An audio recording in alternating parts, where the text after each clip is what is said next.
নমস্কার বন্ধুরা, আরো একটি নতুন ভিডিওতে আপনাদের সবাইকে স্বাগত। আজ আমি আপনাদের তৈরি করে দেখাবো ঝিঙে দিয়ে একটি দুর্দান্ত স্বাদের রেসিপি। এই রেসিপি খাওয়ার পর আপনারা কিন্তু মাছ মাংস খেতে ভুলে যাবেন, এইটুকু আপনাদের বলতে পারি।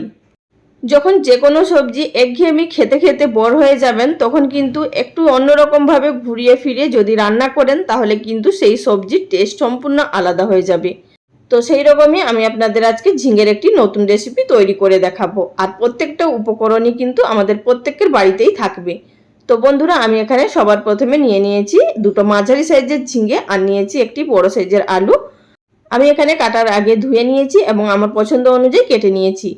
তো এবার আমি এর মধ্যে দিয়ে দিলাম স্বাদ মতো নুন আর হলুদের গুঁড়ো, দিয়ে দিলাম এখানে হাফ টিস্পুন পরিমাণ লঙ্কা গুঁড়ো, দিলাম এর মধ্যে হাফ টিস্পুন পরিমাণ জিরে গুঁড়ো, আর দিয়ে দিচ্ছি এর মধ্যে 2 টেবিল চামচ পরিমাণ বেসন। আপনারা বন্ধুরা এখানে যে কটা ঝিঙে নেবেন তার অনুযায়ী কিন্তু এখানে বেসনটা ব্যবহার করতে হবে। যেহেতু এখানে আমি দুটো ঝিঙে ব্যবহার করেছি, তাই এখানে 2 চামচ পরিমাণ বেসন ব্যবহার করলাম।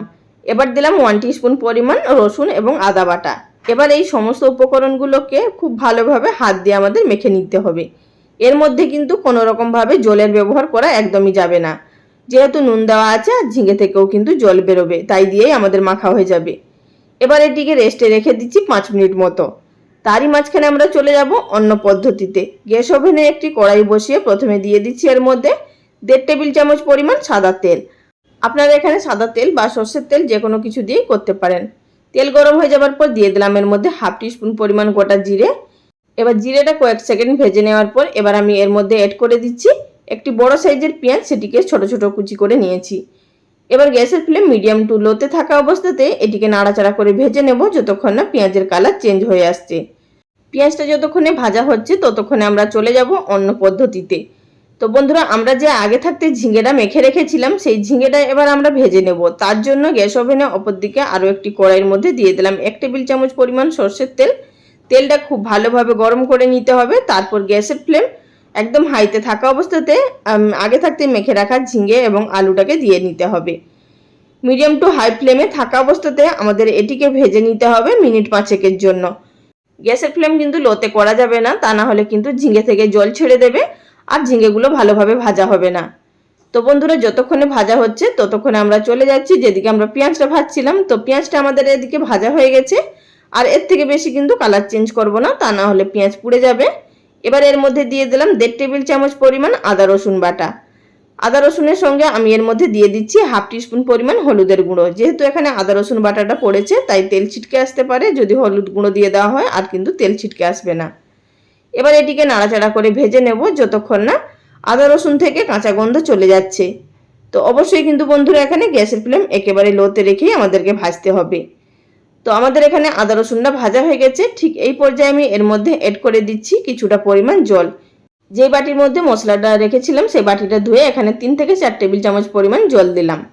এবার এর মধ্যে কিছু গুঁড়ো মশলা দিচ্ছি। দিলাম হাফ টিস্পুন পরিমাণ ধনে গুঁড়ো, হাফ টিস্পুন পরিমাণ জিরে গুঁড়ো, দিয়ে দিলাম হাফ টিস্পুন পরিমাণ লঙ্কা গুঁড়ো, দিয়ে দিচ্ছি এর মধ্যে হাফ টিস্পুন পরিমাণ কাশ্মীরি লঙ্কার গুঁড়ো। এটি কিন্তু সম্পূর্ণ অপশনাল, আপনারা ইচ্ছে করলে দেবেন, না ইচ্ছে করলে দেবেন না।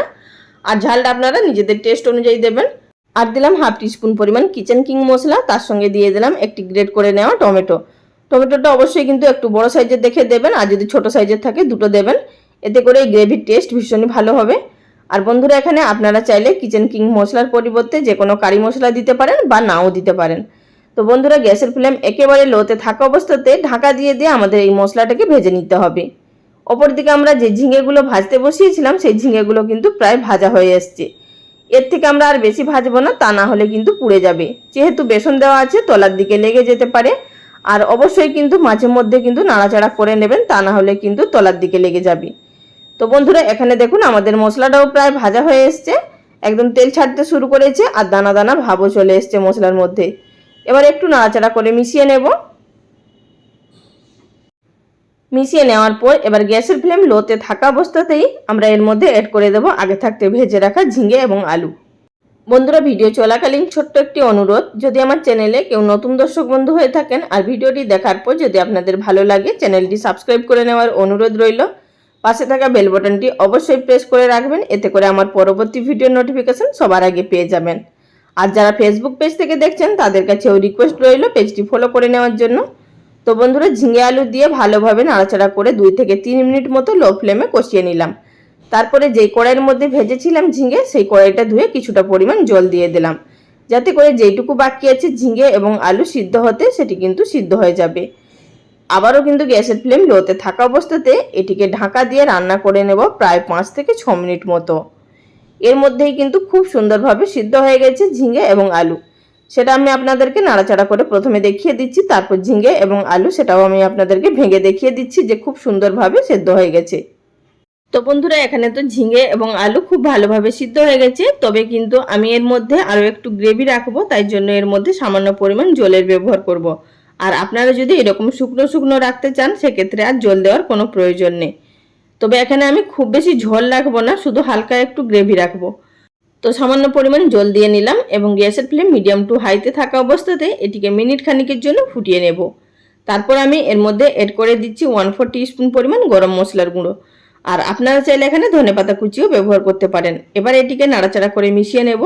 আর বন্ধুরা এই রেসিপির গ্রেভিটা খেতে এতটা টেস্ট হয় আপনাদেরকে বলে বোঝাতে পারবো না। আপনারা অবশ্যই একবার বাড়িতে ট্রাই করবেন, তারপর খেয়ে আমাকে জানাবেন যে আপনাদের কেমন লেগেছে। এইরকম যদি আপনারা নিত্য নতুন রেসিপি দেখতে চান আমার চ্যানেলে প্রচুর রেসিপি আপলোড করা আছে, আপনারা চাইলে দেখে নিতে পারেন। এবার আমি এখানে একটি সার্ভিং প্লেটের মধ্যে সার্ভ করে নিচ্ছি।